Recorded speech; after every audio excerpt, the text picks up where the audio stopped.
Welcome everybody to the Friar Talk live stream. Today we're going to be previewing the National Series a little bit and then just doing a Q&A like we have been in the past. A lot of questions about Chris Paddack. So Isaac, I'll let you start it off. Isaac is a known Chris Paddack truther. So what do you think about him starting this first game back after the All-Star game? As we know, a lot of injuries going on, but what's your thoughts on Paddack being the guy that's on the bump today? Yeah, I'm not a Paddock truther in the sense that I think he can be an ace, but I definitely think he's a serviceable 4 or 5. I think he's a great 4 or 5. I mean, yeah, he's had some rough outings, but I think it's a matter of this whole pitching staff really has had pretty rough outings in the past, really recently, actually. And I don't think there's been a pitcher to be excited about. Obviously, Yu Darvish is our ace. He's the pitcher that, you're always excited to have back out there on the mound. It looks like Blake Snell's going to start this week. Probably this series against the Nationals, I'm thinking, if I remember correctly. Let me know in the comments if he is going to start this series. But Chris Paddack, he's been our only guy that's been really healthy. I mean, Joe Musgrove's been healthy as well, but obviously Joe Musgrove's been better than Chris Paddack. But Chris Paddack is going to go out there and hopefully he throws 5-6 innings, only allows a couple runs, and really keeps us in this game, because we've seen that he has had some really rough outings, but he's also had some really good outings. We don't know what kind of outing we're going to get from Chris Paddack, so hopefully it's a good one. Yeah, I know a lot of people don't have a lot of confidence in Paddack, and I mean the last two outings are fair. It's fair to believe that. But he had it was the Phillies, right? Yeah, it was the Phillies. He went 7 innings. That really was a fantastic outing. Like, that's exactly what we want to see out of him. We think he can consistently do that. I know some people were talking about his trade value, and some people were saying that they didn't feel like he had any trade value. I really disagree with that. I think if you're talking about like prospects, there's a lot of prospects that don't even touch the major leagues that already have issues that Chris Paddack does have, like control issues.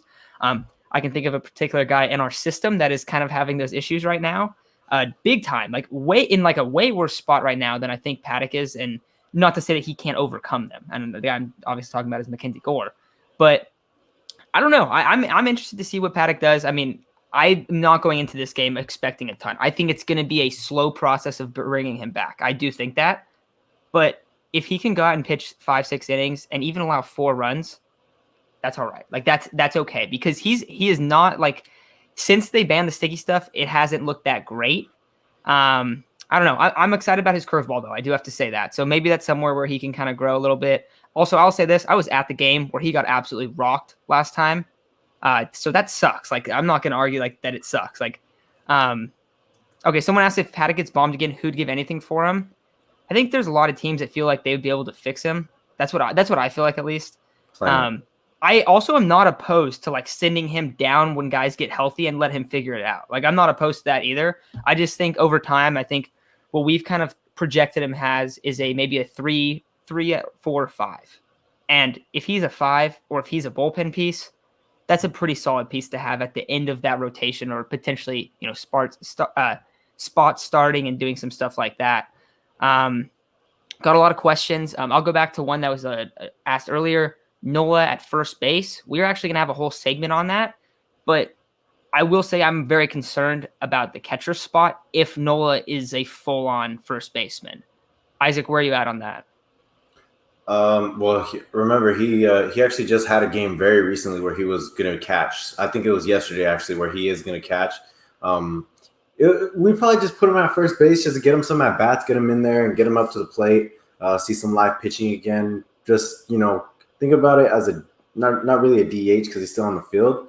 But, being down catching 9 innings is really, really hard for him to do. So he went and did it the next day. I think he's still going to be catching, but also remember, Austin Nola is not just a catcher. He's always been a really versatile piece. He came into the league as a shortstop. So remember, he's not going to just be a catcher. He's going to play in other positions. And we need him right now, considering, Victor Caratini, yes, we call him Clutchatini, but not exactly the best hitter. And Webster Rivas is serviceable, but he's a good third catcher in my opinion. And I was going to say something about Chris Paddack. Honestly, I mean, I wouldn't hate to give up Chris Paddack, but guys, like, so many of our starting pitchers are down. I don't think you fix the starting pitching rotation by giving up a starting pitcher. I don't think you can do that. if Lamet was healthy and Weathers was healthy and they were able to go past 500%, I think that he would have probably been sent down. Oh yeah. Because I don't know if they're going to trade him or what they want to do with him, but I do think he probably would have been sent down. Mm-hmm. Someone said that they feel like we got robbed in the Fernando Rodney for Paddack trade. Dude, I was looking back on some of the trades that the Padres have made in the past. There are some really bad trades. Oh my God, especially horrible. whenever they play the Nationals, it's like, oh look, Trey Turner. Oh look, another bomb, and it's just like, oh God. Oh And no. we lost out on Juan Soto one time. We lost out on yeah, we did lose out on Juan Soto when we were trying to go after him. So that one hurt too. But, yeah, there's been a lot of bad things in the past for the Padres. Yeah. Who do we need to go after first, Gallo or Kimbrel? I don't think they're going to go after Kimbrel. I think that they will. I want them to go after a closer. I'll say that. Like I think there's a couple options. If they do go after Kimbrel, I am not going to be complaining. That dude has some nasty stuff. I would love to see him pitching the 9th inning for the Padres. But I don't know. I don't think they're going to go after Kimbrel. Gallo rumors are really starting to heat up. Dennis Lynn just posted something about them. He said he used a word that made it seem like it's very possible. So that would be awesome. Depending on what they have to give up. That's the big question there. We really don't need a hitter right now. We need pitching. I agree. I think pitching is the immediate need.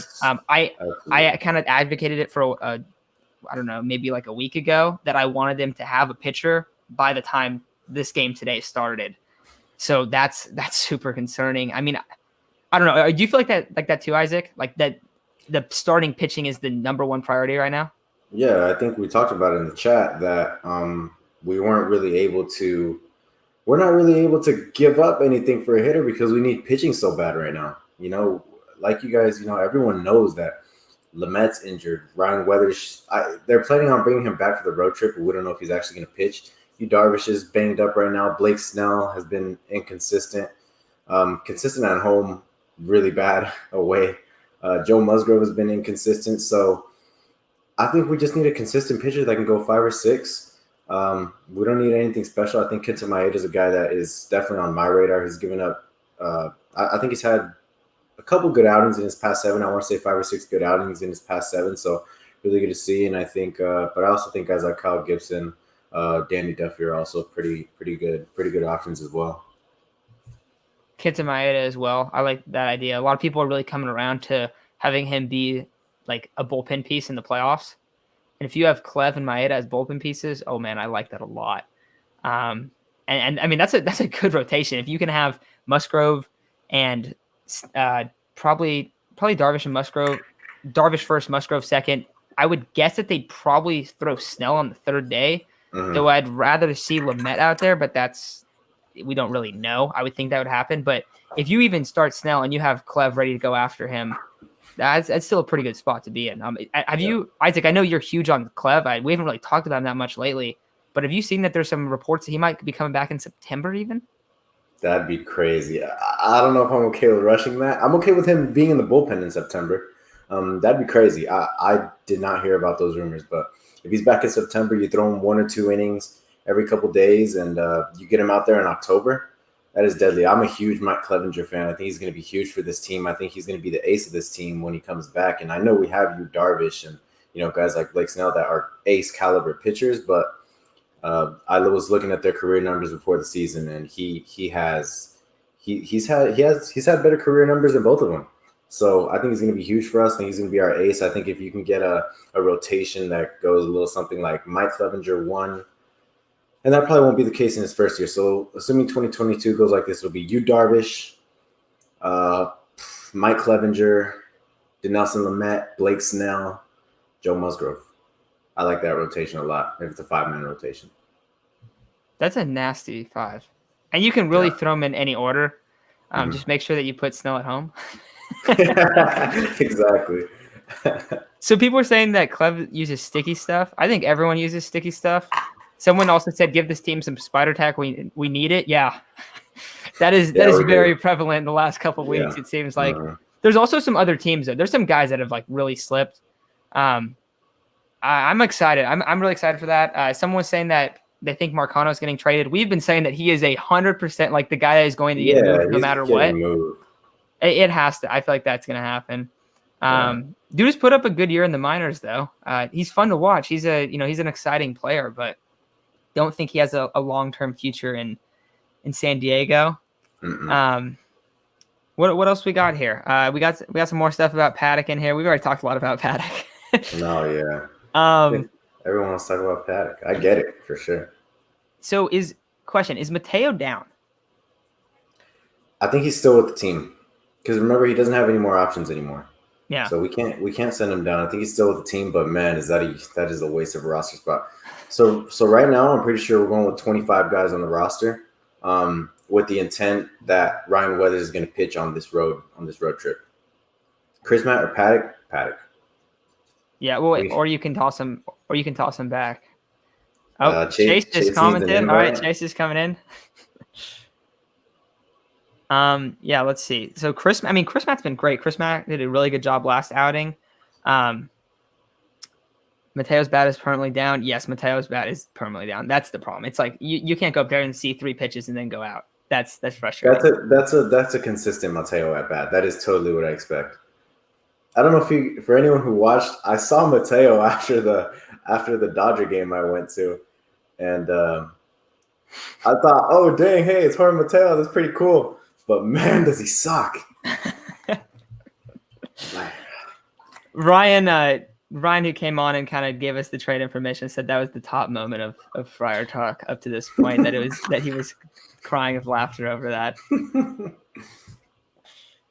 What else we got? I hope the Padres should trade for Luis Castillo. Ooh. We all love Luis Castillo. That'd be pretty cool. Well, see, the Reds are actually they're doing really good right now. They have 2 of the best hitters in the NL. I don't know how that happened. I'd love to have Luis Castillo, but I'm not really thinking it'll happen. But you never know with AJ Preller. Yeah, that'd be a pretty big move. Oh yeah, I think he has a couple years of control, right? Yeah, that'd be a blockbuster, I think. Or Mateo could go to AAA, but I think he would have to clear waivers first. Yes, yeah, he would. Spring training, Mateo. See, the thing with spring training is that I've been saying it. A hitter can bat 300 or 400 in spring training, like Marcano, like Mateo, but most of the time, it's off a bum that's also playing in the minors. So I think spring training stats are kind of inflated. Well, and the other thing is too, like even if it's like, oh, he got to hit off this pitch or this stuff, like they're just trying stuff. They're not going at it 100%. It's not like they're out there to really like truly get out. It's like they're trying to work on things. So that's why I think it's hard. Also, just so you guys know, like I fell into the trap of like, oh, Mateo's looking good in spring ball. And the only person that didn't was Isaac. So we got to give him his credit. He's like, yeah, I don't know. His approaches are bad. You still think we're going to get Gallo or the Yankees going to snag him? Definitely think there's a chance that we get him. I did see the stuff about the Yankees today.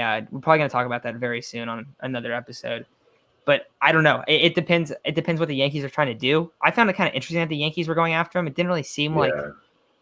I mean, I guess they're the Yankees, so it doesn't matter. They could just re-sign him. It's probably a good spot to play for Gallo, being in New York. Short right field. Yeah. I kind of found it interesting too. I think it's kind of weird that they're going after Joey Gallo of all people because they have a right field. Or I mean, where would they throw him? Anywhere in the outfield, I guess. But I don't know. I think plans have probably changed. I don't know if Joey Gallo, is still a top priority. We don't know that. But guess we'll have to see at the deadline. Yeah. Someone also said the Reds are not going to trade anyone. They're buyers. Yeah, I agree. I think so too. Or, and even if they're not like true like buyers for like half your guys, they're probably going to want to go after like someone with control. I feel like they're in kind of like the same spot as the Angels in my mind, maybe to a lesser extent because yes, they have 2 studs, but they're not Ohtani and Trout. That's the big difference. But I feel like the Angels are kind of like they're not going to be sellers. Maybe they'll sell away guys for this year, but they're going to be buying for the future. So that's kind of where I'm at. Myers for Gallo. I don't think that's going to get swung. Because apparently there wasn't there a report that someone said that, and I don't know if this is true, but I saw this out there, where that someone said that the Rangers view Gallo as a top 5 player in the league. Yeah, they view him as a top 10 player. They view him as a top 10 player. I don't see it. I don't know why. I can name And that could just be trying to like pump up his trade value, which I would expect that's what it is, because there's no way that you're like, oh yeah, this guy's top 10. Yeah, I think everyone definitely. I think everyone in the chat can name 10 guys better than him off the top of their head. Yeah, and like he's a great player. I think he'd be a sweet piece. I mean, I'm an advocate of them moving for him as long as the value's there. Got another question. Do you think Hosmer will eventually get his head out of his ass? I would guess not. I don't think so, man. Now I will say this. Hitting wise, he has definitely been coming around. Been coming around. Fielding, I have no reason to believe that it's going to change. Like, he's looked the same since he got here. It hasn't. And I know people are like, well, he's putting up good defensive numbers in Kansas City. Since he's been in San Diego, that has not been the case. And I think our sample size is big enough now where, like, okay, we know what he is as a fielder. His numbers are very far below his career averages in terms of hitting. So hopefully the slugging and stuff goes up. But I mean, I just wish that he would start changing his approach and try to, I just get frustrated with the ground balls to second base. I'm not going to lie to you guys. Yeah. No, I agree. It's honestly, I'm more annoyed with his play on the field, his defensive play, because it looks like when he dives, like he legit, like it doesn't even look like a dive. It looks like he falls. He's not very good at picking the ball, in my opinion. 4 Gold Gloves, you expect a lot more out of him. Chris Young is a complete idiot. Yeah, he is. He's probably still crying about Fernando's grand slam. Wait, what happened? No, I don't know. I don't know what happened, but I think he's an idiot. I hate Chris Young. He was mad about the Nando 3-0? Yeah, that was the guy that was really mad about the Fernando 3-0 grand slam. Myers, we got some Myers slander. Guys, Myers has been pretty good lately. And Chase isn't here to defend him because that is Chase's dude right there. Yeah, Chase loves that guy. He's been hitting a lot better. And then, okay, here's the thing about Myers too. Myers is known to be a streaky hitter. Like, he goes up and down. His defense is good though. Like, that's the thing. Like, he's a good defender. Like, since he's been moved to, and it's not like he was like in center field, he was not a good defender. At first base and right field, when he's only been at first base and right field, he's been a good fielder.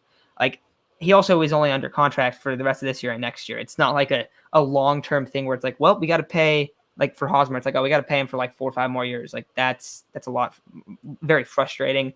He does strike out like crazy. That is true. He definitely does strike out like crazy. In big time moments too. It's, oh God, his clutch hitting is so annoying because he can't do it. Yeah. Got another one. Oh, Chase is in here. Let's see what Chase has to say about Myers. What is it about?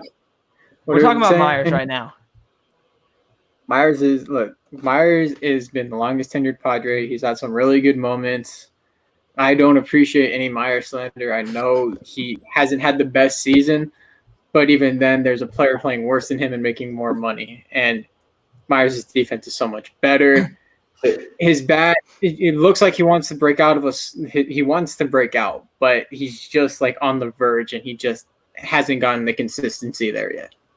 Chase, what's Myers' best moment to you? Because you say he has a lot. Dude, the 3-run shot. Dude, that one game where he got 5 RBIs and practically won us single-handedly a game. Earlier in the year, yeah. I'd have to say the Mariners one where he hit the walk-off in 2020. That one was good, but or the triple and or not the triple, the cycle. The cycle, yeah. Yeah, the cycle. Second Padre to ever do it. Mm-hmm. Oh, got another question. Who would you guys rather get rid of, Hosmer or Myers, off the books? That one is obvious. Super easy. I think it's unanimously Hosmer. Yeah, this is what someone said. He said, I'm good with Myers. This is Clint. He said, I'm good with Myers. Good defense. We'll end up hitting 280, 30 homers. That's one of the things. I think we were expecting that. I think that if Myers hits 260 and 22 home runs, that's still a solid player, okay. And he gets on base too. He gets on base a good amount. Like, he's been walking, like, he works the count. Not your favorite guy up there when he's down 2 strikes, but for the most part, like, he's going to see some pitches as well. But let's see. No mud today. That is really unfortunate. Yeah, that's sad. On the first day back too. I know. Maybe he's getting ready for the walk. Someone said when they're talking about Myers, Fernando strikes out a lot too. I don't feel like strikeouts are a good way to judge players. I I understand if like I don't know. I get that to an extent. I get being frustrated if you're striking out a lot because it's like all right, this guy, and especially when guys come up and it's like oh this guy saw 4 pitches, struck out. But for Fernando, he's a superstar. yeah, like it's not Simple as affecting that. him. He's a I get when people superstar. get frustrated with this is what I'd say for Myers. I do get frustrated with the strikeouts quite a bit actually, but people bring that up for Gallo a lot. The difference with Gallo is that Gallo's walking the most in the league. So if he's striking out, he's getting on base at a high rate, and part of that is gonna part of the issue with that is he's gonna strike out more because he's gonna see a lot more pitch. He's gonna get called out on looking a lot. So that's where I'm kind of at. Yeah, Nando's 22. He's gonna get over that. It's gonna be sweet when he starts, getting some more contact. Like also, he's playing hurt. Everyone seems to forget that. Like yes, he's putting up an MVP year. He was hurt and he was slumping early on. And I remember when a lot of people in the media were talking about, oh look, they paid him too early, and people overreacted for like 2 weeks of stuff. So the strikeouts will go down. It's gonna be pretty sweet. We got Borna in here. He says, "Can Hosback clean up? He's a superstar." I think everyone can strike out Mateo. Oh, we got a big question. The biggest question. I think Mackenzie Gore right now could strike out Mateo. Oh, so you guys are taking Paddack over Mateo? I'm taking Gore right now. Gore right now, the Gore that just threw 89-90 in his outing over Mateo. Tatis Machado. Oh, here's a good one. Go for it. So someone said Tatis Machado, in my opinion, living up to contract. Oh yeah, most definitely. No question. 100%. Easily. I feel like we kind of like don't talk about Machado and Tatis enough, just because. We know what's the take? Like they're studs. But they're studs. Machado's impact this year has been incredible. Incredible. You single-handedly won games with either the bat or glove. Oh yeah, for a guy that doesn't hustle, I don't know. Looks pretty good to me. On Sports Center, his velocity was down. He got pretty roughed up in his outing today. Yeah, Gore. I saw a reporter that Gore's consistently throwing 89-91. So I have a question for everyone in the chat and Chase and Matt. Do you guys sell on Mackenzie Gore while his value's still kind of there, or do you guys wait and see what he does? So, what is his value? Recording with us, real quick, yeah. You weren't recording with us last night, Isaac, but I think this is the biggest storyline for the whole Padres organization. No, it is, yeah. Because how they deal with him is going to show so much about how the organization works. Yeah. And maybe they do sell him, but Chase, what were you saying about the value of him? There's too many question marks around him right now. Sure, you can say, look at his 2018 and 2017 numbers and be like, yeah, this kid's a stud. But right now, his velocity's down. His mechanics are out of whack. He's walking people. He's throwing 50% for strikes. So what is his true value as the best pitching prospect in the Padres organization right now? Because shown it for the past 2 years that something happened to him and he can't figure it out either. Neither can the coaches. So what team is going to take a risk on that? Yeah, I don't know how to feel about it.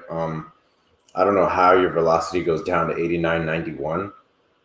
That's pretty concerning. I don't know if there's enough value for me to be comfortable with trading him, considering there probably are.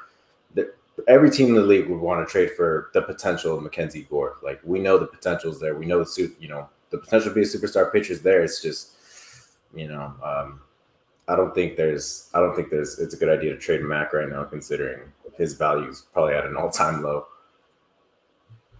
So, in my opinion, there's kind of 2 ways you go about it. One, and this is why I think the Gore situation is so important. One, if you hold on to him, there's 2 ways. There's obviously variations of this, but there's mainly 2 ways it can go. One way could be he bounces back, he figures this out. He's the guy we thought he was going to be, or he's close to it. Like, he is a serviceable MLB player. There's also a chance, and it's becoming more apparent, that he could not be a good player. Like, and whatever the case is, and let's not act like he hasn't had a tough time. Like, they had the whole COVID year. I think that's the part where he started getting affected, because it seemed like he was making a lot of strides. So if they think they can turn him around, then you do not trade him. But if they don't think that they can turn him around, and they don't think that, whatever that is, and this is mostly Preller. If Preller does not think the Padres organization is good enough to turn him around and fix him, or that he's a lost cause, then they should trade him. And what that can potentially tell us is that Preller realizes that there's limitations with, how they can develop these players. I think that's actually a positive thing, because if he's able to understand that, they're not going to waste talent. And that's the thing. Like, if you remember, what was it, like 3 years ago when the Padres farm system was described as, a hot lava talent? I think that's what the term was. Yeah. They've done a good job with some of these guys, but there's also been some question marks here and there. So we're going to learn so much, I think. But I don't know. Are you guys kind of on that, like, where it's going to kind of tell, like, how does Preller view this organization? See, here's my view on the whole prospects and everything is I don't think the Padres have done a good job developing the guys that they draft. Yeah, we've seen what Joey Lucchesi, Eric Lauer, the great baseball teams in baseball, they take their drafts, they get their guys, and they develop. Look at their 2016 draft class. Almost all of like their first 6 to 7 picks have made some sort of impact in the MLB already. I don't think we can say the same for ours. Gore was 2018, but who was our 2016 first round pick? I don't remember. I can't say he's made any reasonable impact in the system. He might have gotten traded away, but we get all our talent from outside sources. We get them from outside teams, and we just can't develop our talent for ourselves. And I think sooner or later that's going to bite us in the butt, because we've done that with trades, but then for some reason, anytime they come to the Padres, they got hurt. Yep. I completely agree. That's why I'm not opposed to trading guys in the system, because, like, you see Luis Urias, he wasn't very good for us, and he didn't have many at-bats for us. He didn't play that much for us, but in the small sample size we had, not very good for us. Mejia, same thing. Hedges, same thing. Countless guys that came up with us and were not very good, and that were supposed to be pretty good. Tatis went for a cycle today. That'd be pretty cool. I do think he hits a homer. I mean, we've seen how he comes back from breaks. Yeah, he said it himself. Oh, and also, I don't know, it doesn't lead the league in OPS or like road OPS or road slugging too. He's a great road hitter. He might hit two bombs. He leads the NL in OPS. He leads the NL in OPS. But on the road as well, like by like a wide margin, I'm pretty sure, like for the whole league. He's the best. I think he's the best road hitter, if I remember correctly. Yeah, let's see what else we got here. Yeah, but even then, Trey Turner didn't really get developed in the Padres system. He went to the Nationals and became a superstar. It wasn't even us that made him a superstar. That's the problem. Rizzo, yeah, too. that one will hurt. Okay, I got another. Too. We have so many guys we gave away that ended up being superstars because we can't develop talent through our own system. Let's see. Someone said this. Preller has been stellar, so I put my trust in him. I mean, like, forgive Preller for all the injuries. That's not really on him. The season has been poor so far. I got to say, I disagree about the season. I think if you look at it from, we're in third place. Oh, yeah, this isn't supposed to be a third place team. But what are they supposed to be? A second place team? Like, that's what we kind of all thought coming into this year. Wild card team with first place potential. They're in that spot right now. And if I'm going to be honest, if I want a like type of team like that you're building around to play in a 1-game playoff, this Padres team has got to be like one of the sweetest teams for that. Because you talk about a team that, and we talked about it before. We were just talking about like, hey, if the Dodgers go win the division, Giants fall the wild card, how do we feel about them playing the Giants? And we're like, I think we're going to see a dominant performance from the Padres in that game because they're going to come to play. Like it. And that's the way that I see it. Like when you watch these Dodgers series or the series that are like marquee games, they flip the switch and they get it done. So I think that they're in a fine spot. It's gonna really depend on how they close out the year. But lately, like what is the last month they've played like 500 baseball. They're sitting at 570 winning percentage. Now, in the last 19 teams that have had a 570 win percentage. Only one of them hasn't made the playoffs. If they had that in the second half as well. So if the Padres consistently play the way that they're playing, they will make the playoffs without a doubt. And that's going to be the big thing. I think the injuries are definitely my most concerning area right now. But I think they're great. They're in a great spot. I'll take this team over any team in a 1-game series. I think you got Tatis out there, the most electric player in baseball.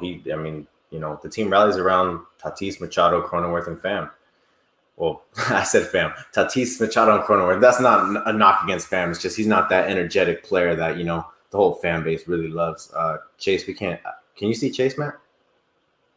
No, something's wrong with my camera. Can you hear me though? I can hear you. Yeah. Okay, that's something's wrong with my camera right now, but it's all right. But yeah, Cool. if the Padres continue playing like they do, and we just get the starting pitching back, and they don't get injured, we'll be fine. We've had the most missed days due to injury. Like, we're still this good, and we've missed so many guys. We're getting kind of close to wrapping up, but let me in the chat, because we haven't talked about the pitchers a ton. Who do you guys want the Padres to add as a starter? Because I think they're going to add at least one guy.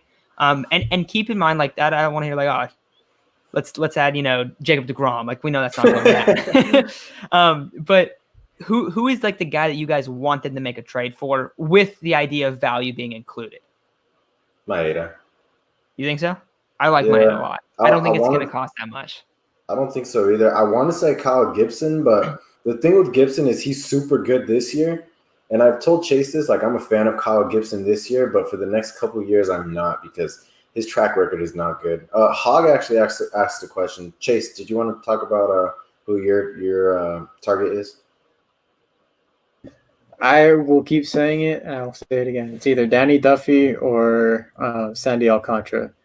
Both guys are somewhat innings eater. I like Danny Duffy because he has the postseason experience. I think postseason experience is probably the most important trait for a pitcher.